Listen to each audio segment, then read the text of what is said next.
Menino, quem vai chegar primeiro lá na sala? Eu. Você? Tanto Eu vou chegar primeiro lá na sala pra ver TV. Quem que vai chegar? Quem que é mais rápido? Eu sou mais rápido. Eu vou chegar primeiro. Eu vou chegar primeiro. Eu vou chegar. Ah, não! Você chegou primeiro? Cheguei. Uhul! Você gostaria de ter superpoder?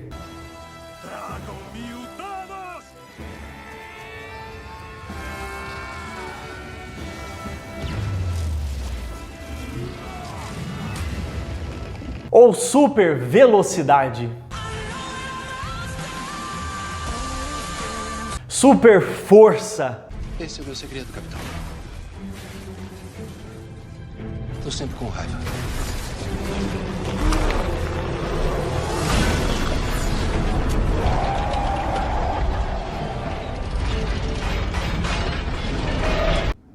Ter visão de raio-x? Nome é Dr. Amil Hamilton. Eu sei. Eu posso ver seu crachá no seu bolso, junto com metade de um pacote de balas de menta.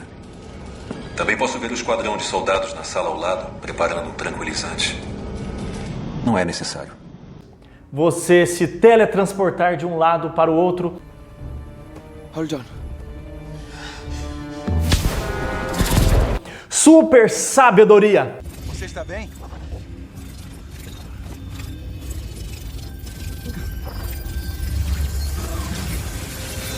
Qual poder você gostaria de ter? Qual de nós nunca teve aquela sensação de total impotência, de desânimo, de frustração, de nos sentirmos assim totalmente decepcionados, frustrados com alguma situação? Às vezes parece que você está nadando e não chega a lugar nenhum, ou nada para morrer na praia. Parece que você está ali enxugando o gelo, parece que nada sai do lugar, parece que a sua vida não vai. Afinal, quem vencerá nessa maratona chamada vida? Você já teve esta sensação? Creio que todos nós. Vontade de jogar a toalha, de desanimar, vontade de desistir. Parece que nada faz sentido. Às vezes você luta e não alcança os seus objetivos. Parece que nós traçamos planos e as coisas não acontecem. Nós nos esforçamos, nós nos dedicamos. E muitas vezes o prêmio está distante, parece que nós nunca chegamos lá. E o que mais dói é às vezes ver do nosso lado pessoas que às vezes não têm o mesmo empenho, pessoas que às vezes têm um coração mau, perverso, são desonestas e às vezes conquistam os seus objetivos, chegam em lugares distantes e nós olhamos aquilo e falamos: quem de fato merecia o louro da fama, quem de fato merecia o prêmio, quem de fato merecia estar nessa ou naquela situação? Era essa e essa pessoa, e não aquela pessoa má, não aquela pessoa corrupta, perversa. De fato, o mundo é cheio de coisas que nós não entendemos, é cheio de coisas que nos deixam assim perplexos, que nos deixam às vezes chateados, irados e desanimados. Como enxergar essas situações e a nossa própria vida? Como enxergar aquilo que muitas vezes também ocorre conosco de maneira bíblica, de maneira a glorificar a Deus? O que Salomão tem a nos dizer acerca desta situação? Bom, Salomão vai falar sobre este e outros assuntos hoje em Eclesiastes capítulo 9, versos 11 a 18. Leia aí na sua Bíblia, pause, faça a sua leitura e em seguida continue para nós meditarmos neste importantíssimo texto da Palavra de Deus. Vi ainda debaixo do sol que não é dos ligeiros o prêmio, nem dos valentes a vitória, nem tampouco dos sábios o pão, nem ainda dos prudentes a riqueza, nem dos inteligentes o favor. Porém, tudo depende do tempo e do acaso. Pois o homem não sabe a sua hora, como os peixes que se apanham com a rede traiçoeira, e como os passarinhos que se prendem com o laço, assim se enredam também os filhos dos homens no tempo da calamidade, quando cai de repente sobre eles. Também vi este exemplo de sabedoria debaixo do sol, que foi para mim grande. Houve uma pequena cidade em que havia poucos homens. Veio contra ela um grande rei, sitiou-a e levantou contra ela grandes baluartes. Encontrou-se nela um homem pobre, porém sábio, que a livrou pela sua sabedoria. Contudo, ninguém se lembrou mais daquele pobre. Então disse eu, melhor é a sabedoria do que a força, ainda que a sabedoria do pobre é desprezada, e as suas palavras não são ouvidas. As palavras dos sábios, ouvidas em silêncio, valem mais do que os gritos de quem governa entre tolos. Melhor é a sabedoria do que as armas de guerra, mas um só pecador destrói muitas coisas boas. Bom, o nosso tema hoje é a vida é imprevisível. Como lidar com a imprevisibilidade da vida? Coisas acontecem fora do nosso controle. Na verdade, nós não temos o controle. Imprevistos acontecem o tempo todo. O tempo todo nós somos pegos de surpresa. Claro que nós temos uma noção do que geralmente possa nos esperar, nós fazemos planos, nós temos a nossa rotina, mas os acontecimentos são imprevisíveis e muitas vezes nos assustam e nos deixam perplexos. Portanto, a palavra de Deus vem nos ensinar a como lidar com essas situações, já que elas vão acontecer. E é interessante porque mesmo sabendo que estas coisas acontecem, nós ainda nos vemos perplexos, chocados, desanimados, como se não tivéssemos sido avisados antes, não é? Bom, vamos lá. Em primeiro lugar aí, e é o nosso tema, a vida é imprevisível. Salomão observa algo aí ao colocar algumas situações que o deixou também assim confuso. Ele não sabia como lidar com isso. Ele vai falar algo aí que ele viu também debaixo do sol, nesse mundão no qual nós vivemos. E ele diz algo que parece totalmente incoerente e sem sentido, pois se nós olharmos, geralmente é o que se espera que se aconteça. Nós esperamos que a vida aconteça assim, parece ser o mais lógico, o mais natural. Mas neste mundo caído, nós estamos sujeitos a todas as coisas. Tudo acontece de um modo bem estranho e que às vezes nós ficamos inconformados. O que se espera de alguém ligeiro é que ele ganhe a corrida, é que ele ganhe o prêmio. O que se espera de alguém forte é que ele vença as guerras, é que ele vença as batalhas. O que espera-se de alguém sábio é que ele tenha sabedoria, aqui é a sabedoria humana mesmo, a sabedoria do homem, é que ele tenha sabedoria suficiente para que o pão nunca falte na sua casa, ou seja, que ele saiba administrar muito bem os seus recursos, que ele tenha sucesso na vida profissional, na vida financeira. O que geralmente se espera de alguém prudente é que essa pessoa tenha riquezas, é que esta pessoa saiba se precaver, saiba se planejar, saiba conquistar as coisas. E o que se espera de alguém inteligente é o favor, de alguém que coloque a sua inteligência em prática. É o favor, é a graça, é você encontrar situações favoráveis a você, é você encontrar favor dos homens, é você aproveitar as oportunidades. Isso é o que geralmente nós encontramos e é o que os coaches vão ensinar com segredos do sucesso financeiro, segredos do seu sucesso profissional, 7 passos para você ter sucesso na sua carreira, 10 passos para você ser invencível, 10 passos para você ser uma pessoa melhor, 10 passos para você conquistar o seu objetivo.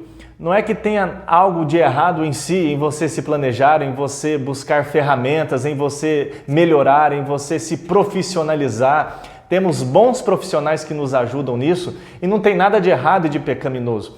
Mas Salomão está dizendo que nem sempre isso acontece nesse mundo. Esse mundo é estranho. As coisas nem sempre acontecem como planejado, ou nem sempre acontecem de acordo com a lógica que nós temos, de acordo com aquilo que nós esperamos. Observe aí que Salomão vai dizer, porém tudo depende do tempo e do acaso. Tem algo que foge o nosso controle, tem algo que bagunça toda esta regrinha, tem algo que traz uma dura exceção e essa exceção parece que muitas vezes é mais regra do que exceção. Tudo depende do tempo e do acaso. Quantas vezes você se esforçou, você deu o seu melhor, mas alguém que estava na hora certa, na ocasião certa, foi na sua frente, pegou o seu lugar e se deu bem. Quantas pessoas lutam, trabalham para ter algo e de repente surge alguém do nada e se aproveita daquilo. Parece que é algo injusto, incoerente. Quantas pessoas estavam no lugar certo, no momento certo, na ocasião certa e se deram bem. Não quer dizer que elas correram, não quer dizer que elas se esforçaram, não quer dizer que elas eram inteligentes, sábias, fortes, valentes. Quer dizer simplesmente que foi obra do acaso e do tempo. Foi o tempo e a ocasião que proporcionou aquilo para aquela pessoa, não porque ela fosse talentosa. E nós ficamos inconformados, porque quem está ali se esforçando, quem está lutando, suando a camisa para poder buscar o seu lugar ao sol, a sua sombra debaixo do sol, aproveitando a frase que Salomão muito usa aqui, se vê frustrado, se vê decepcionado e às vezes até desanimado ao ver que aqueles que são bons, que são corretos, que são honestos, que querem trilhar um caminho direito, muitas vezes penam e não conseguem alcançar os seus objetivos. E às vezes alguém que cai como um paraquedas do nada e alcança sucesso, alcança fama, alcança prestígio e consegue realizar os seus sonhos. Não é uma incoerência, gente? Não parece algo desanimador? E mais, Salomão vai dizer aí no verso 12 que os nossos recursos são insuficientes. Na verdade, eles se revelam impotentes diante dos dramas e dos acontecimentos da vida. Tem acontecimentos que deixam claro que nós não estamos no controle coisa nenhuma. Você pode ser forte, você pode ser valente, você pode se julgar capacitado, você pode se julgar sábio, você pode se julgar com todos os recursos, ter tudo nas mãos para se dar bem. Mas Salomão vai dizer aí, os homens são como peixes pegos em uma rede. O peixe está nadando lá de boas, né? Está curtindo a vida, nem está pensando em nada, está lá aproveitando a sua aguinha fresca. De repente, vem algo inesperado, uma rede de pesca traga aqueles peixes e eles são ali presos e serão mortos. E Salomão está dizendo, os homens são assim também, eles estão bem nadando despreocupados, achando que estão no controle, achando que têm todos os recursos, achando que sabem nadar, achando que são velozes, que são os melhores nadadores.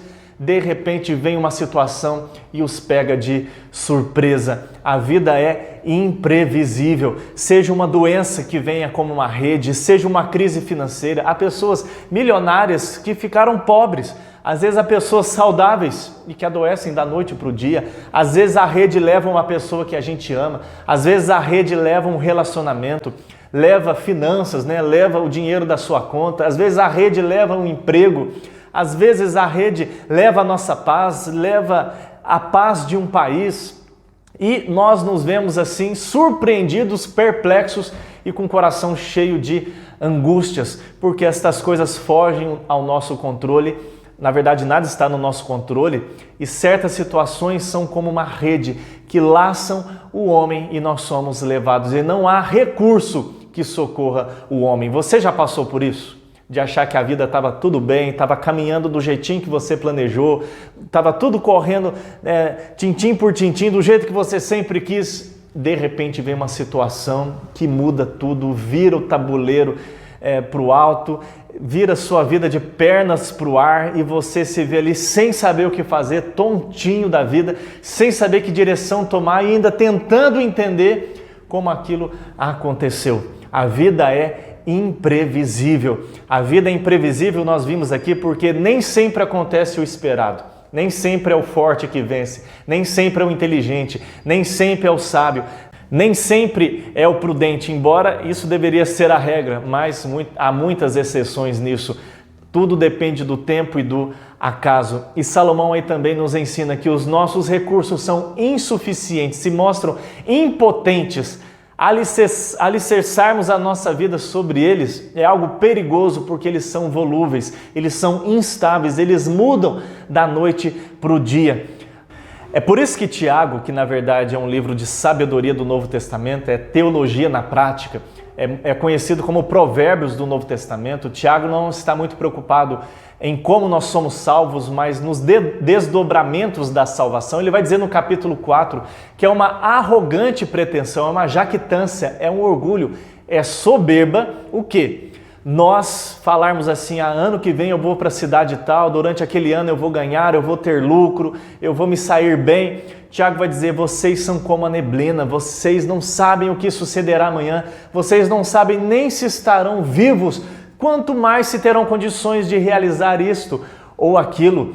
Antes vocês deveriam dizer, se o Senhor quiser, ou seja, se for da vontade de Deus. Por quê? Porque esse mundo não é sobre nós, este mundo é sobre Deus, é a história de Deus. Deus é o protagonista, nós somos coadjuvantes. Nós precisamos viver os planos de Deus e não fazer com que Deus venha para os nossos planos. Nós é que precisamos nos alinhar nos planos de Deus. Por isso que dizer se Deus quiser não é uma palavra mágica que vai resolver todos os seus problemas. Ainda tem gente que diz, né, se Deus quiser, não, mas Ele quer sim. Olha que arrogante pretensão, não, mas Ele há de querer. Não é assim que a gente fala? Tiago está nos ensinando, baixa a tua bola, meu filho, se humilhe, a vida não é sobre você. Mas pensando bem, voltando lá em Eclesiastes 3, o cristão não crê no acaso e na sorte, no tempo.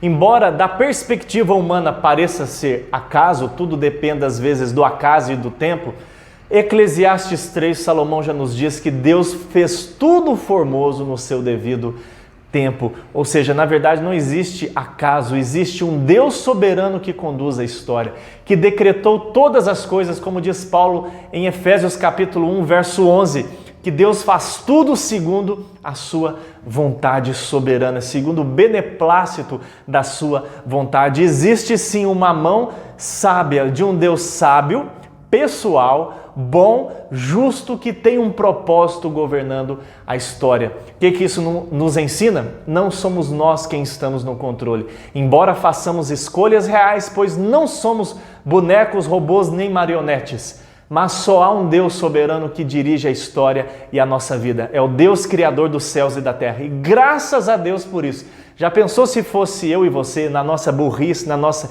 ignorância, na nossa insuficiência, incapacidade, maldade, conduzir a nossa vida? Você acha que você chegaria num lugar melhor do que o lugar ao qual Deus está te conduzindo? Confie mais no Senhor Jesus. Bom, mas em segundo lugar, se a vida é imprevisível, qual a melhor arma para nós nos defendermos? Qual a melhor maneira de lidarmos com isso? Salomão vai dizer nos versos seguintes que a melhor maneira continua sendo a sabedoria. Salomão traz algo aí da sua experiência, nós não podemos afirmar com certeza se ele viu isso, é bem provável que sim, ou se ele esteja ilustrando aqui através de uma história, algo que ele presenciou durante a sua vida e ele esteja ali ilustrando um princípio. Mas independente, observe aí a história que Salomão nos traz. Imagine uma cidade cercada por um rei poderoso. É um reinozinho que está sendo cercado por um reino extremamente poderoso de um rei furioso que quer dominar sobre aquele reino. E agora, como nós vamos reagir? Pense aí em você. Você está numa situação difícil, chegou um problema na sua vida, surgiu um problema na sua vida, seja ele de qual natureza for. Como você vai resolver esse problema? Creio que a primeira coisa que vem no nosso coração é tentar resolver por conta própria, tentar resolver pelos nossos próprios recursos. Talvez você vai murmurar, talvez você vai reclamar, talvez você vai ficar chateado, talvez você vai falar contra Deus, você vai queimar a pestana, você vai ralar para poder resolver este problema, você vai buscar ajuda aqui, ali e acolá, você vai tentar todas as suas possibilidades, aí no fim a gente vai falar assim, agora eu acho que só oração, né? Agora eu acho que só Deus. Quando Deus deveria estar desde o início. Quando o problema surgiu, a gente deveria colocar os joelhos no chão e falar assim, Deus, sê comigo. Deus, me dê sabedoria. Deus, me ajude a entender o propósito desse sofrimento. Porque se eu estou sofrendo, não é obra do acaso, o Senhor permitiu. Me ajude a entender qual o propósito disso estar acontecendo na minha vida e me ajude a resolver da melhor forma possível. E ainda que não haja uma solução, que o Senhor mude o meu coração, para que eu lide com isso de maneira diferente, a glorificar o Teu nome e que eu seja mais parecido com Jesus Cristo no final. Mas nós não fazemos assim, nós nos desesperamos.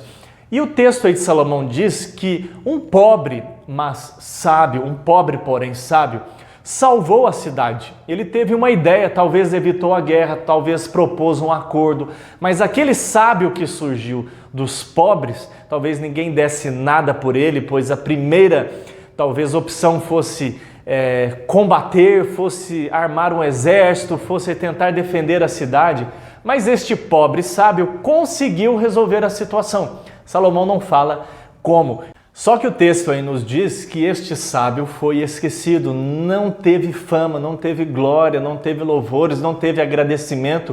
O que ele fez logo caiu no esquecimento. Por quê? Porque nós, seres humanos, temos uma péssima tendência a valorizar tudo que não presta, tudo que é imoral. Nós temos uma tendência a valorizar o nosso esforço, o nosso mérito, as nossas obras. Nós valorizamos aquilo que está na contramão do que Deus valoriza e da sua palavra. Pense nas pessoas que são homenageadas, nas pessoas que estão na mídia, nas pessoas que bombam nas redes sociais. Pensa nos filmes, nas séries, pensa nas músicas que fazem sucesso. São músicas totalmente imorais, carregadas de palavreados chulos. Porque é o que o povo gosta, é o que o ser humano gosta. Nós temos um péssimo gosto, uma péssima inclinação para tudo que não presta e para o pecado. Você vê que quem se enriquece são essas pessoas totalmente imorais. Quem tem talento mesmo, quem deveria ser ouvido, não é ouvido. Pense em quantas visualizações tem vídeos totalmente promíscuos e imorais. Pense em quantas visualizações tem youtubers que falam tudo quanto é bobagem o tempo todo. Agora pense em quantas visualizações tem pregações. Pense em quantas visualizações tem mensagens da palavra de Deus.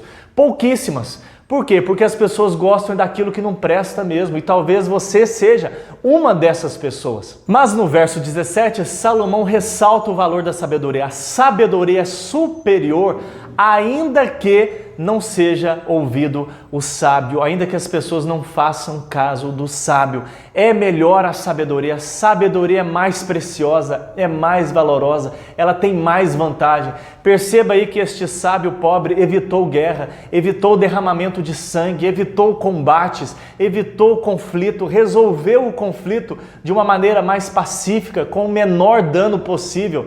Do que seria reagir na ira, do que seria reagir na vingança, no toma lá da cá, do que seria reagir no olho por olho, dente por dente. Esse sábio conduziu a situação de uma maneira melhor, mais pacífica, ainda que as pessoas não tenham o valorizado. Mas Salomão diz, é melhor estar com o sábio, não vá com todo mundo, não queira acompanhar todo mundo. Não é porque a maioria está dizendo é que está certo, é melhor você andar no caminho da sabedoria. E pensando aqui no nosso contexto, na sabedoria de Deus, na sabedoria bíblica, ainda que o mundo inteiro ande na loucura da sua sabedoria, porque a sabedoria humana é loucura, Deus a fez desprezível, e ainda que chamem o evangelho de loucura, é melhor você andar na loucura do evangelho, que é pura sabedoria de Deus, ainda que todos estejam fazendo. Ele diz, a palavra dos sábios, mesmo dita em silêncio, é melhor do que o grito do tolo.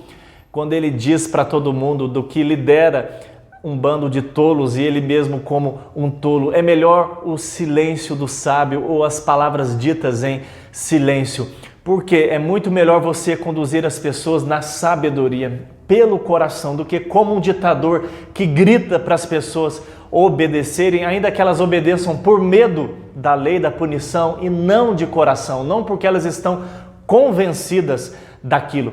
E ele vai dizer no final, aí no verso 18, que é melhor a sabedoria, ela é superior a qualquer arma de guerra, a qualquer arma de batalha, porque traz muito melhor êxito, o resultado é muito melhor, os danos são muito melhores, os resultados são mais permanentes e glorificam mais a Deus. Mas o que acontece é que nós tolos queremos resolver na nossa força, queremos resolver no nosso grito, queremos resolver na nossa sabedoria, queremos resolver na nossa suposta capacidade e não andamos na dependência da sabedoria de Deus. Tiago diz, se alguém necessita de sabedoria, peça a Deus que a todos dá liberalmente. Ele vai dizer, essa sabedoria que vem do alto, capítulo 3 de Tiago, ela é pura, ela é santa, ela produz frutos maravilhosos, mas a sabedoria humana, ela é demoníaca, ela é terrena e ela é animal. Mas não animal no sentido bom, é animal no sentido pejorativo, viu? Bom, mas concluindo, nós vimos até aqui que a vida é imprevisível, às vezes ela é cheia de incoerências. Quem deveria estar numa boa situação, muitas vezes está numa má situação, e outros que não mereciam, vamos dizer assim, acabam tendo um lugar ao sol que deveria ser para os justos. Nós vimos aqui que os nossos recursos muitas vezes são insuficientes, parece que esse mundo não tem lógica, não tem coerência. E qual a melhor opção que Salomão nos dá? A única opção que Salomão nos dá, a arma que nós podemos ter de como lidar com essa situação, já que os nossos recursos se mostram muitas vezes inúteis, nadamos e morremos na praia. Salomão vai dizer, use a sabedoria. A sabedoria, ela é melhor, ela tem muito mais valor do que um homem de guerra, do que armas de guerra, ainda que a multidão despreze o sábio e a sua sabedoria. Bom, mas o que nos aguarda no final dessa maratona chamada vida? Quem vencerá? Quem chegará no final? O que será de nós? O que nos aguarda na linha de chegada? Bom, a primeira coisa que nós precisamos fazer é admitir, é reconhecer diante de Deus e da sua palavra que nenhum de nós somos sábios para resolver a nossa vida, para conduzir a nossa vida, para nos definir, escolher, tomar decisões e orientar e conduzir a nossa caminhada aqui. Nenhum de nós somos fortes o suficiente, nenhum de nós somos valentes o suficiente, nenhum de nós somos inteligentes o suficiente, precavidos o suficiente. Nenhum de nós somos coisa alguma. A Bíblia diz que nós estamos nulos nos nossos raciocínios. A Bíblia diz que nós somos ignorantes acerca da verdade e das coisas de Deus. A Bíblia diz que o raciocínio do homem é obscurecido. Nós estamos mortos nos nossos delitos e pecados, nós estamos mortos espiritualmente, ou seja, nós não temos mais aquela comunhão com Deus que é fonte de vida e de verdade. O pecado nos corrompeu por um todo, a nossa mente, o nosso intelecto, as nossas emoções, a nossa vontade, trouxe consequência para o nosso corpo físico e para todo mundo ao nosso redor. E a Bíblia diz: o salário do pecado é a morte. As coisas acontecem assim neste mundo caído, porque não é aquele mundo original que Deus criou, mas é um mundo debaixo de maldição. É um mundo marcado pelo pecado. Por isso que nós encontramos estas injustiças e estas incoerências. E é por isso que muitas vezes as coisas não fazem sentido, elas não se encaixam, porque vivemos em um mundo em pecado. O pecado estragou e corrompeu o homem, os seus relacionamentos e tudo ao seu redor. No Salmo 33, versos 16 e 17, o salmista vai dizer assim: não há rei que se salve a despeito da sua força, nem o valente. O cavalo não pode garantir a sua vitória, pensando naqueles cavalos dos exércitos de guerra, mas são aqueles que confiam, aqueles que esperam no Senhor. Mas e aí, o que será de nós? Graças a Deus, porque a história não termina por aí. Mas olhando na história bíblica, nós vamos ver um homem que saiu de uma cidade desprezada. De lá pode sair algo bom, de Nazaré pode sair algo bom, daquela cidade pode sair algo proveitoso. Pois é, de lá mesmo, cidade desprezada, saiu um homem simples, filho de carpinteiro, nascido pobre, nascido humilde, em um curral de animais, mas mais sábio do que qualquer homem, muito mais sábio do que Salomão, mais sábio do que qualquer homem que existiu e vai existir, o Deus homem, o Filho que se encarnou. Este é o sábio que saiu de uma terra distante, de uma terra desprezada, e pela sua sabedoria, ele mesmo sendo a sabedoria encarnada, o verbo que se fez carne. Pois Paulo vai dizer aos Colossenses que em Cristo estão escondidos todos os tesouros da sabedoria. E se você ler Provérbios, você vê que a sabedoria ela é personificada, ela parece mesmo uma pessoa.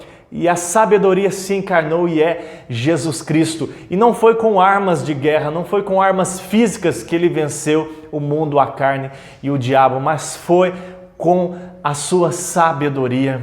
Jesus entregou a sua vida. A cruz é loucura para o homem. Os gregos pedem sabedoria, os judeus pedem sinais, mas a resposta de Deus é a cruz, que é loucura para os homens, mas sabedoria de Deus é Jesus Cristo, a sabedoria de Deus. Com a sua sabedoria ele venceu a morte e o inferno, ele pagou o preço dos nossos pecados. Onde está a morte, a tua vitória? Onde está a morte, o teu aguilhão? Cristo Jesus venceu a morte, venceu o inferno, venceu o diabo, pagou a Deus, ele ofereceu a Deus como aroma suave a sua justiça perfeita e pagou até o último centavo da dívida do nosso pecado. Ele rasgou o nosso escrito de dívida. Ele é este sábio. Muitos não lhe dão ouvidos, mas ele é quem salva pela sua sabedoria e ele mesmo é a sabedoria de Deus. Ter Cristo é ter esta sabedoria.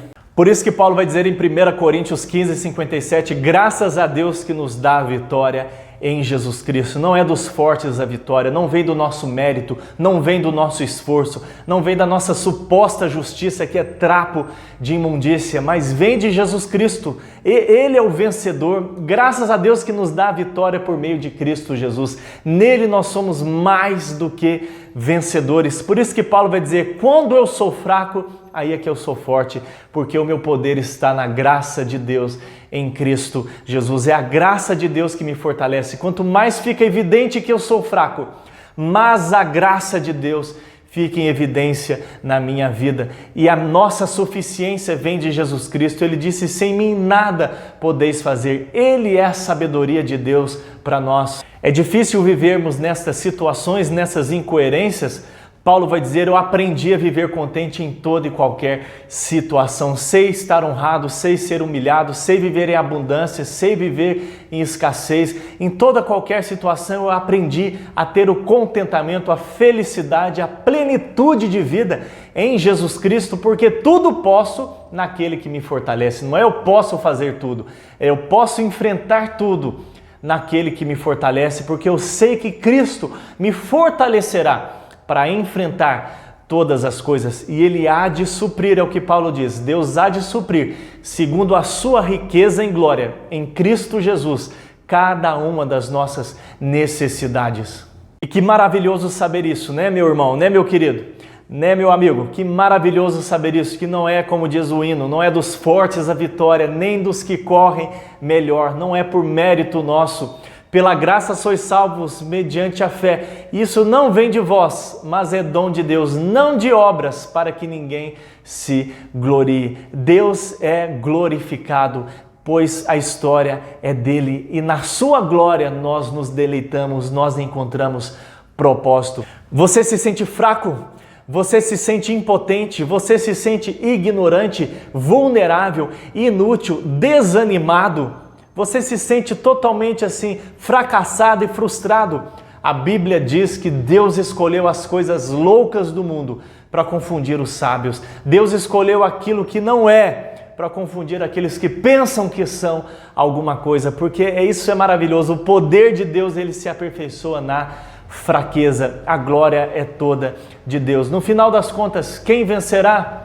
Deus. Em Cristo Jesus, e todos aqueles que estiverem em Cristo Jesus já são mais do que vencedores. Por isso, por mais que a vida pareça cheia de imprevistos, saiba que Deus está no controle e Ele faz com que tudo coopere para o bem daqueles que amam a Deus. Faz com que tudo coopere para a sua salvação, para você ser preparado à imagem de Cristo, preparado para habitar o novo céu e a nova terra. Deus faz com que coisas boas e ruins, absolutamente tudo o que acontece na sua vida, coopere para este fim, para este propósito. Que coisa maravilhosa! Por mais que nós nos vejamos tão pequenos diante de um mundo tão avassalador e amedrontador, saiba que Jesus também foi desprezado, a sua sabedoria foi desprezada.